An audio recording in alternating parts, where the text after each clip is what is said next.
I'm not even kidding. Being in that room was like unlike anything I've ever felt on the planet ever. Like, hello and welcome to my channel. My name is Emily. I'm a professional psychic activator, witch, author. I do a whole bunch of different things.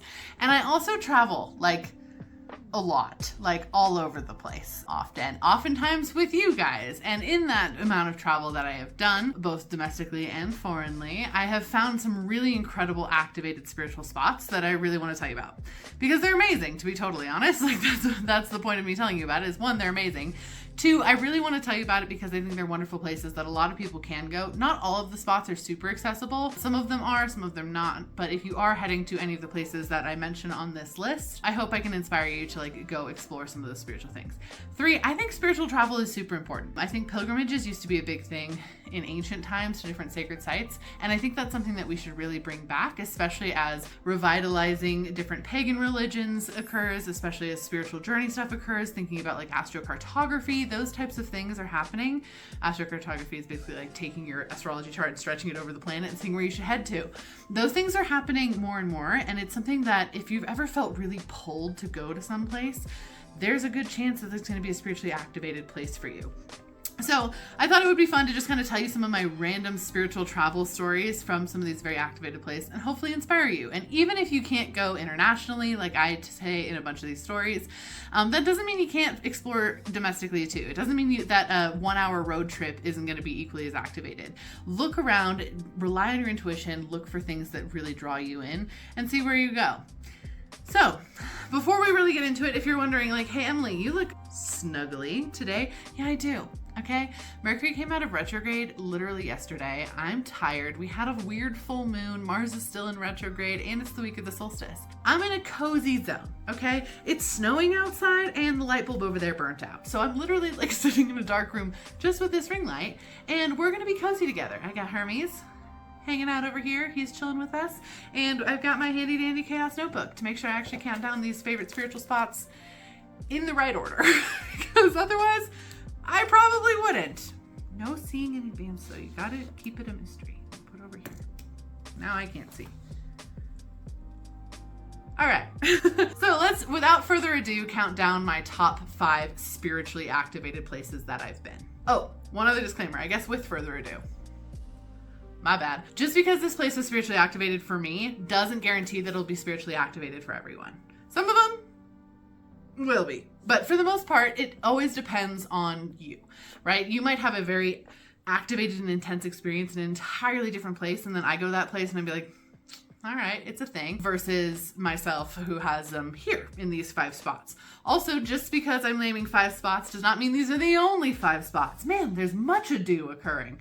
Anyway, it doesn't mean these are the only 5 spots in these places either. There's a lot more activated energy, and I'm literally picking 5 out of a list of probably 35 or 40 of my most activated spots that I've been to so far. I'm going to some more wonderful activated travel locations later this year, so stay tuned for that. All of the spots that I talk about, I also have full-length YouTube deep dives into most of these trips. Not all of them, but most of them. So there's recaps, or on our podcast, The Alchemist Inkwell, there's recaps there too. So if you want to know more about the trip as a whole, please go ahead and check those things out, and I will tell you all of my absolutely wild stories that have occurred on every single bit of group travel that I've ever done in a spiritually activated way, or travel in a spiritually activated way, which is just the best way to travel in my opinion, because it's just so much more fun and magical. Okay, now without the further ado, we're gonna get into our first spot. So number 5 on the most spiritually activated travel list for me is actually an Ogham stone in the countryside of the Ring of Kerry of Ireland. Now, if you're like, what is an Ogham stone? It's spelled O-G-H-A-M. And it's really interesting because our guide, who was actually a Canadian, but he was guiding in Ireland at the time, he didn't know what to do with us because he was not a spiritual person himself. So he texted his sister, who was, and was like, hey, I've got a group of like astrologers coming on a tour. Where do I take them? And she told him to take them very smartly. She told him to take us to, and I quote, cool rocks. And she was right. That's exactly what we wanted to see. So all over Ireland, there's these beautiful stone obelisks, kind of. They're not that, they're more natural flowing stones, but they've been stood up on their side and they have the ancient Irish writing system on it, which is the Ogham, the Ogham. I've heard it pronounced both ways. I'm pretty sure it's Ogham, but And it is a system of lines and going vertical and diagonal. I think there might be some horizontal in there too, but it's a system of lines that essentially form the closest thing to a written language that the Celtic people of Ireland had. Ireland and the Celtic areas around Ireland, including into Great Britain and Scotland, what we now consider the United Kingdom. That was the closest thing to a written language they had. It wasn't exactly the same as the way we view written language. Think of it more along the lines as like the Norse runes. So these stones are very sacred places, and they all signify kind of different things. They all represent different things. Some archaeologists have found people buried at the bottom of them that they think were potentially druids or potentially just people of importance. They've also been placed sometimes in a circle, sometimes just one out in the middle of a field. It just seems to signify very, important locations as far as the historical record goes. For our part, he kept talking about it, saying like, I'm going to take you guys to an Ogham stone. I'm going to take you to an Ogham stone. And he kept saying that over and over and over. And I was like,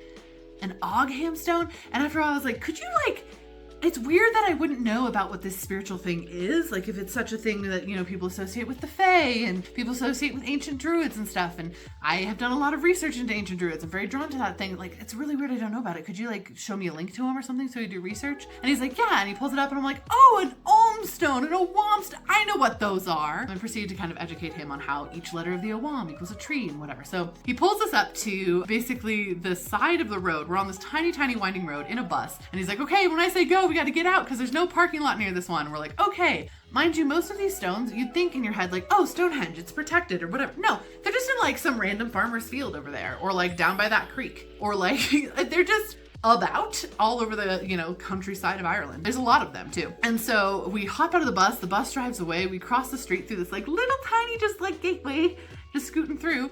And there in the middle of this field is an Ogham stone, and it's gorgeous. It's so pretty. It's so activated. There were so many fairy energies around. And the interesting thing is we all had a very emotional reaction upon seeing it. We all touched the stone, could feel the ancient writing, could feel the energy there. First thing too is a couple of us were like, the stone feels like water. I don't fully know how to explain that, but the stone itself feels very water-like. It's very flowy. There's a lot of movement to this stone. It has a lot of water energy. Well, upon my research later on, because they do have a database of all the different Ogham stones, that one was actually found laying down in water, and they stood it back up in its original location that the archaeologists were able to figure out. So there's that. We figured that part of it out. When I was there, basically there was a little puddle of water at the very base of the Ogham stone in another stone, and the Fae told me to dip my fingers in there and to rub it on my head, and to rub it on my chest, rub it on my mouth. And so I did. Don't worry, I did not get any in my mouth. I'm not dumb. But I was like, okay, what is that gonna do? And they were like, it's gonna do something for you, which was cool. Love that. And it was just a really powerful, activating moment. It really brought us together, the people of us on the trip, and the energy there was amazing. Now, you might be like, that sounds incredible. Why is that your number 5? Well, it's not like there's any drawbacks to it. Obviously, it was amazing. I will say it's my number 5, mostly because I can't recommend the exact one. I don't even know what it's called. I just had to look at pictures until I found it. I do recommend going to an Ogham stone and feeling the energy there. And 2, because it was really out of the way. So it's kind of hard to access. And there's so many different Ogham stones all over Ireland. I can't tell you if this particular one was more activated than another one. All I know is I got to go to this one. It was right on the coast. Literally the salt water was coming up through this bog kind of situation. It was incredible. Yeah, it was an amazing activated spot. And especially for those with fairy connections, it was a really powerful fairy connection that we all kind of had. Plus we had a couple really funny things happen there. We had one of our people were hugging the stone because it was very emotionally activated and spiritually activated, and they're hugging the stone, and this Irish guy on a motorcycle comes around the corner and he's cussing out the person who was driving in front of him, and then you see his head turn and he looks at us and he's like, what the fuck? Loud and screaming basically, and they're hugging the stone in this emotional moment, and it was just amazing and super duper fun. So number 5 is the Ogham stone. Now moving on to number 4, and that is the Acropolis in Greece, what is modern day Athens, or ancient Athens too. That is going to be my number 4 spot. And now this is probably the most commercial of my activated spots, which is hard for me even to say, but it was commercial even in ancient times, right? It was the Acropolis. It's up on top of a hill, so nothing can be built taller than the Acropolis in all of Athens, even present day, but especially in ancient times. It looks down over the people. It was where you went to do offerings, so it's always been kind of a commercial location in a lot of ways. It's especially that now though, right? It's one of those spaces where everyone's like, well, you're going to Greece, you gotta go see the Acropolis, which you do.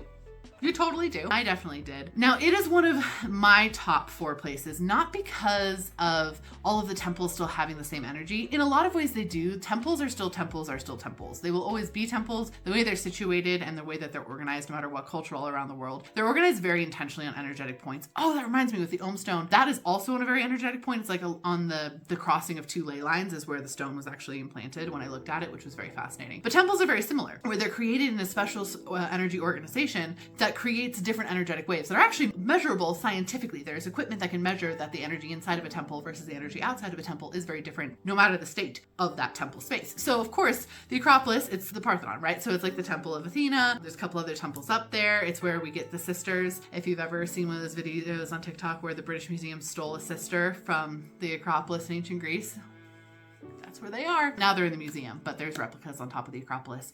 But it was, for me, an entirely unique experience for a couple different reasons. One, it was very, very activated. A whole bunch of stuff happened when I was actually on the Acropolis. I will do a brief rundown of a couple of the things. One is I was literally nauseous my whole time in Greece. I felt like I was on a boat for the entire time that I was in Greece. Sometimes I was on a boat, but it was like every time I would go up off of the ground, even like a floor, like a story up, it was literally just like, I feel like I'm rocking. I almost fell over in the shower multiple times, and I wasn't the only one. I started thinking, because at first I was like, oh, it's just me, it's just travel. And then I was like, do I have vertigo? Like, what is happening? And then I started asking people, and they're like, I'm having the same thing. It's like super weird. I'm climbing the Acropolis, and I'm starting to get it really, really, really bad. Really, really, really bad. And I get like nudged over off the path to this like one area, and all of a sudden it goes away completely. And I was like, okay, I feel fine. Like, what was that? Well, I go back over to the sign, and we're supposed to be listening to the lady tell us stuff in our ear with the little headphone thing. I was ignoring it. I go back over to the sign, and it was actually where they believe a temple of Artemis once stood, which obviously, if you know anything about me, and I've spoken about this a lot, one of my main guides is Apollo. I've worked with him a lot, so I was like, whew, thank you, Artemis. You have cured my nausea. I appreciate that so very much. So that was really, really cool. It was a really incredible experience. Also, at one point we were trying to find the cave of Apollo. I have a whole in-depth video about this, by the way, on my YouTube, so I don't want to like overshare this. And in trying to find that cave of Apollo, it turns out it was like that pathway to those caves was closed. It was blocked off. And I was like, okay, well, that's a bummer. I guess I can't go this way. So we kind of got like looped back around towards the front kind of exit spot for the Acropolis, like to kind of go back down the hill. And there was like a grove of olive trees right there kind of in the middle, and there was like some benches, and I kind of pulled away from my husband, a couple of our travelers. I'm like, I'm just gonna go over here for a second. And I went over there, and I sat down in the trees, and there was nobody there, even though the Acropolis was super busy. It was just me. And I kind of just broke down crying in that moment, and not in like a sad way, but I really got into my own spirituality through the Hellenic deities. Like, that is where I started. I've practiced Hellenismos for many years. That is where my connection to spirituality really started. And it's because those gods picked me. Basically, it's because those gods came in and like knocked on my head and wouldn't let me go. And I do have a deity work video in here if you want to check that out too. But it meant so much for me to be sitting there I can't, even now I'm like getting choked up about it, in the Acropolis. And I was only sitting there thanks to the deities that the place was actually dedicated to. And there's just this, it was just the most beautiful, activated, full circle moment. And I got to leave a little crystal offering in a wall. And that was like one of the original walls, but just happened to be a piece of it was right there. And I got to leave some stuff in there and just be like, thank you, and have that moment of thanks and gratitude. There's a couple other temples that we went to when we were there that were also very activated, but that moment for me was huge. Just really, really big. It was a big deal, and it's just a very activated spot. You have to watch the whole other Greece video about like all the other things that happened while we were in Greece, but there's also a huge rock there where Paul preached the word of Jesus, and I ended up activating one of my mom's rosaries there. It was a wonderful, incredible experience that was very intuitively led and just a really, really activated location. And I love it. It's one of those places that deserves the hype that it gets, both on a spiritual perspective and on just like being a human, looking at our history kind of perspective too. So just really special, really, really cool. Okay. Whew. I would say moving on from the emotional stuff, but I'm not, because the next spot that we're talking about is Ostia Antica. So number 3 on my favorite spiritual travel list is Ostia Antica. Ostia Antica is the ancient Roman port city that was basically situated at where the mouth of the Tiber River used to be. So the mouth of the Tiber River used to come out, meet the ocean, and Ostia was right there. And basically all deliveries to Rome had to go through Ostia from the sea. So it would come through the sea. I was like, the Tiber Sea? No, river. We'd go up the Tiber from the sea and get to Rome. Also, a lot of the grain that was made into bread passed through that port, almost all of it. And a lot of bakeries were in Ostia because they were making the bread so that they could ship the bread up the river and not just like bags of grain. There was some in Rome too, but there was a lot of bakeries there. And so they kind of kept Rome from starving in a multitude of different ways. And just that alone would be enough to be like, oh my gosh, you should totally go there. That is so cool.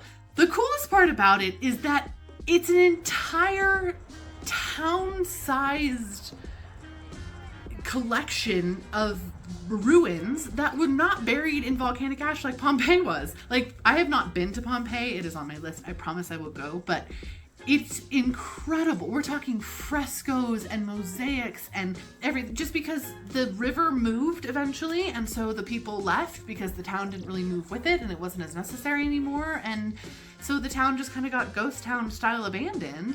But like the road still, like the walk in, you walk through a graveyard to get in, which is very typical for ancient cities. You walk through a graveyard to get in, all of it's ancient, and you're walking on the road, the same stones that have always been there. Those stones still have wagon wheel ruts in them from the Roman people.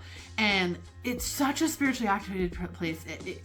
Rome is so incredibly special to me. Ancient Rome specifically, there's some past life stuff there, there's some stuff, ancient history stuff, but also Locusta, who's one of my guides. She was a poisoner in ancient Rome, and I've spent the last 3 years channeling in her story so significantly. So it feels like I've lived in the last 3 years multiple lifetimes in Rome specifically, and just walking through Ostia, there's very rarely any people there, and if there is, it's just like some school trips and stuff, and you can just walk into these domoses, which are houses, and the ruins of these villas, and this ruins of this brothel, and all of these temples with all of these statues.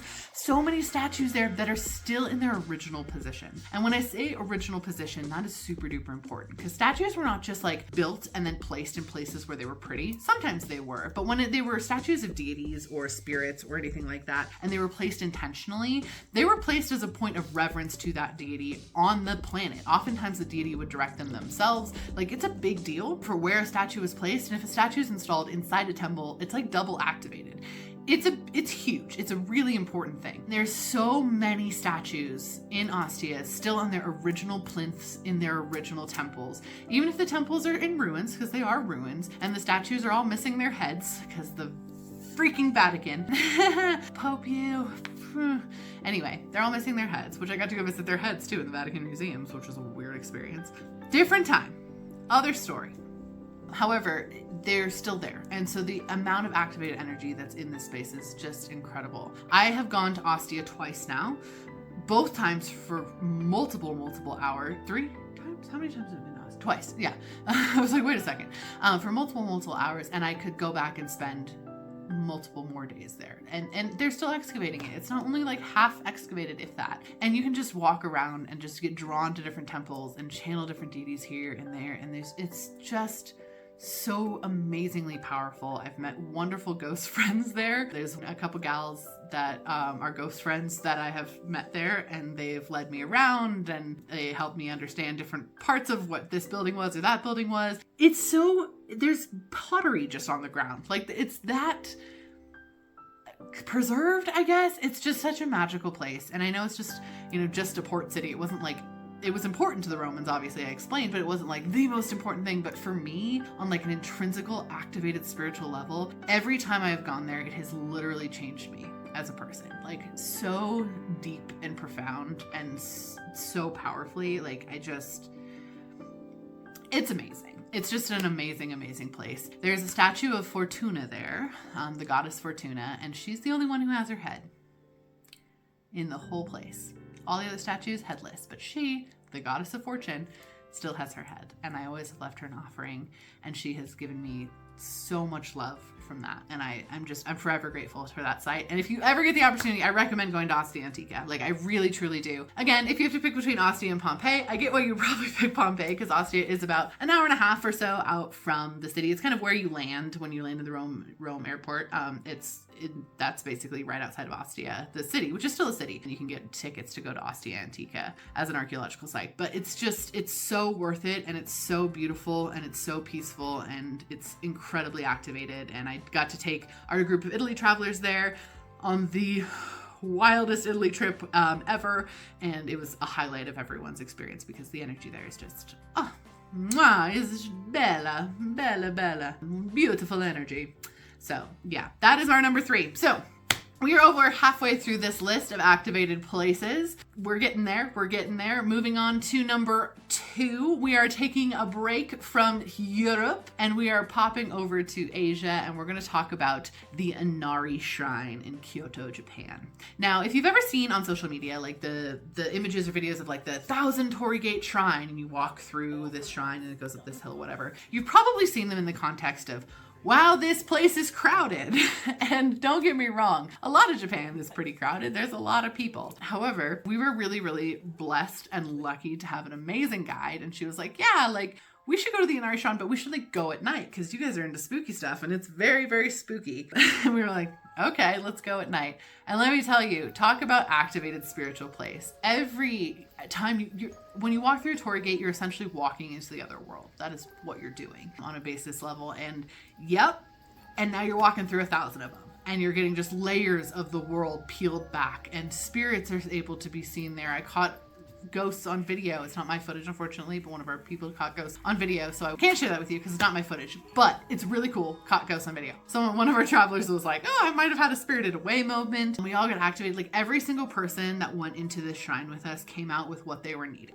And I like mean that with my whole heart. Like, what they went, whether it was their intention when they went in or not, they came out with what they were needing. Everyone had a powerful experience. Everyone had a spiritual experience. Everyone had an activated experience. It was just a really, really incredible place to go. And each one of the different shrines that we like traveled by and like went around during the Inari Shrine tour, like had a different deity there. There were foxes at one. Like there were so many cool things, and it was super duper activating. I do have a full in-depth dive on Japan too, if you want to check that out, because it's one of the coolest places I've ever been in general. But wow, the Inari Shrine specifically was so activated. All the shrines in Japan are so activated. One unique thing about Japanese shrines versus like temples and other places that I've, specifically in Europe and that type of thing, is these are ancient shrines, but they're still actively being used as the shrine. So they've been upkept for thousands of years to continue being used for their deities and for their kami and all these different things. And it makes it a whole different energy. It's so palpable and tangible and magical, and just you can't help but be activated every time you go into one. And you literally feel like a sponge. Like, you just soak up this spiritual energy and it activates you and totally changes your whole perspective on the world. And I am a much stronger spiritual person after having been to the Inari Shrine, to Japan in general, but specifically the Inari Shrine. I'm much more confident in my deity connection. I'm more confident in myself and my magic and all these different things. And I was confident going in, but I'm more confident now by a lot. And yeah, it's a really powerful place. If you get a chance to go to the Inari Shrine, I highly recommend it. During the day, it is so crowded, guys. It is so crowded during the day. You can go at night. I do recommend that. You can also go kind of early morning-ish. I think it's one that opens at like 9. I'm not 100% on that, so don't quote me.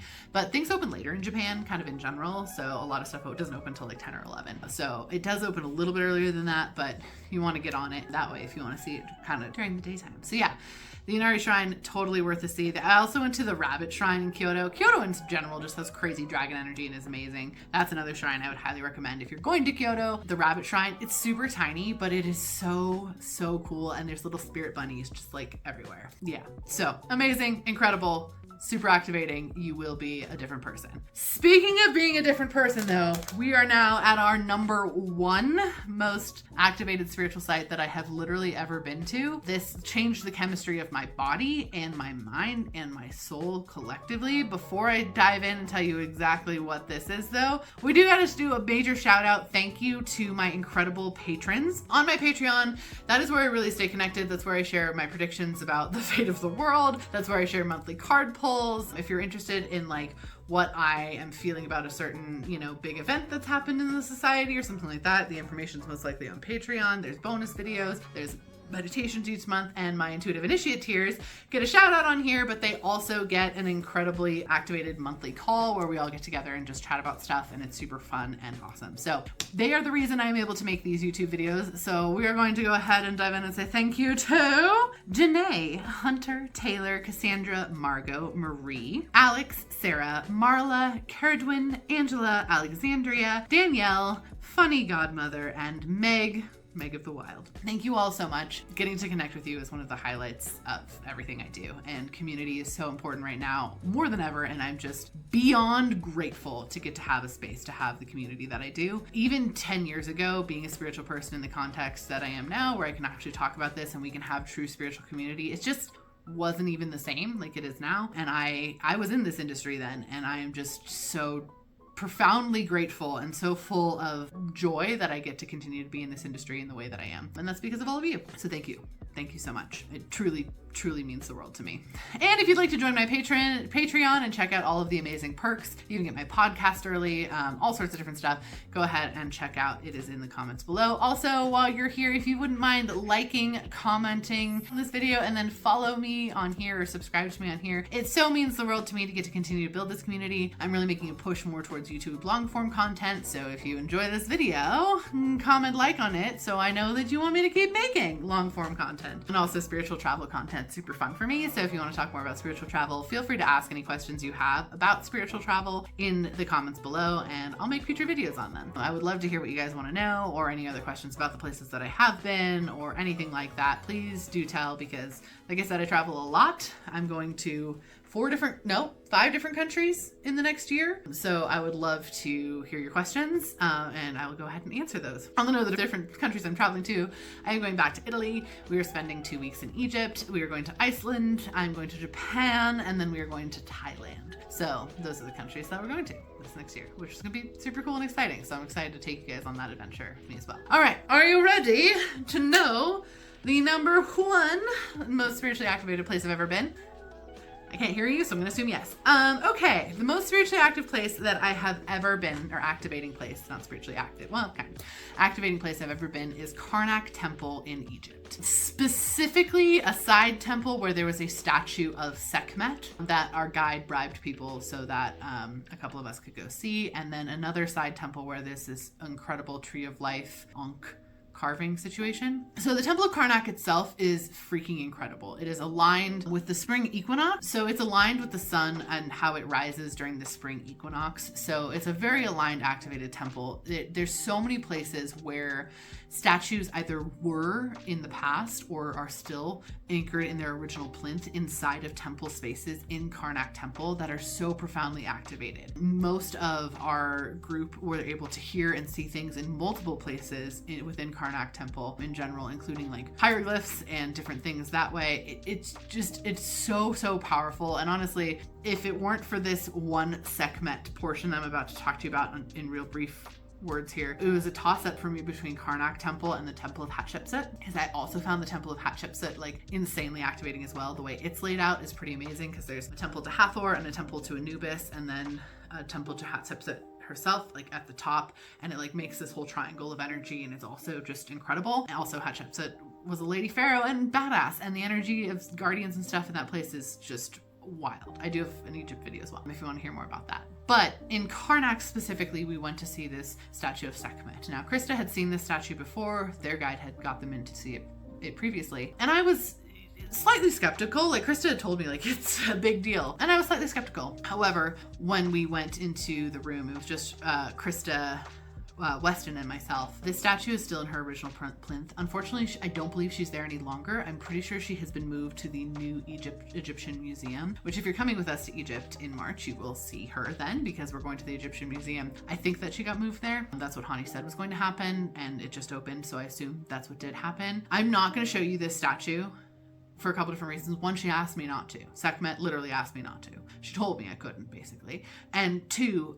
it always shows up blurry. You can look on TikTok. If you search Sekhmet statue, Karnak Temple, it's blurry. 3, it's a freaking jump scare. I'm not even kidding. It's a jump scare. Seeing that statue, you feel the energy like in your chest. In that room with Sekhmet, we fell through time. One, looking at her, she looks like she moves.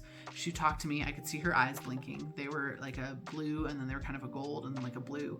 It was wild. Krista could also see them. Weston could also see them. I couldn't get her all in one photo. She wouldn't let me, so it was always cut off part of the statue, no matter how much, or super blurry.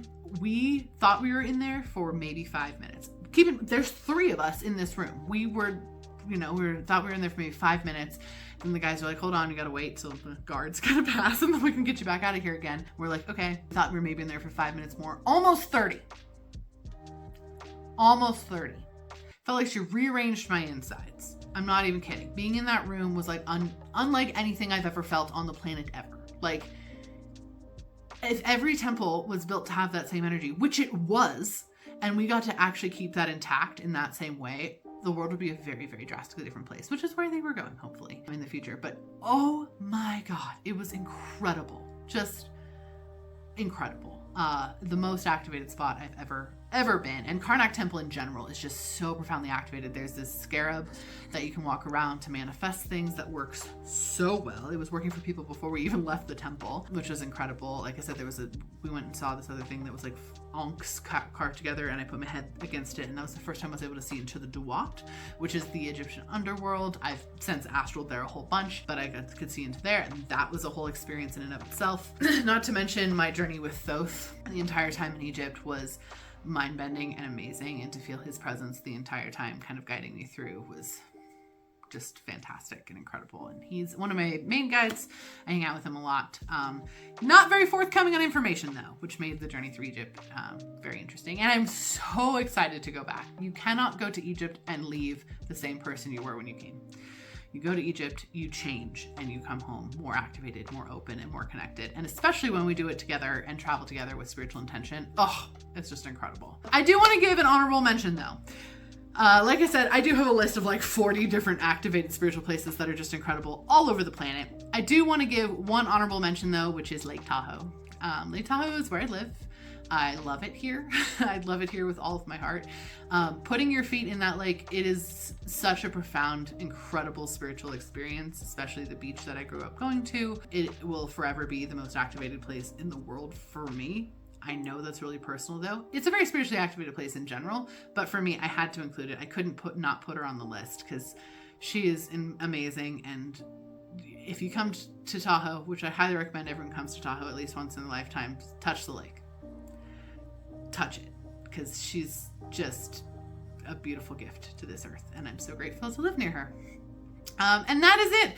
That is my top 5 most spiritually activated places that I've traveled to, some of my favorite destinations that I've traveled to where I've had some of the most profound experiences. And I'd love to hear your thoughts. Please share this down below. What do you think about any of these spots? Have you been there before? What questions do you have?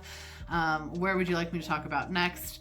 And thank you so much for being here. Again, if you could comment, subscribe, like the thingy, hit the little ding dong bell, whatever. It just helps in this world, get it out there to more people. And I'd really love to connect with more spiritual weirdos like myself. Thank you so much. And don't forget, you are magical as fuck. Mwah! Bye-bye.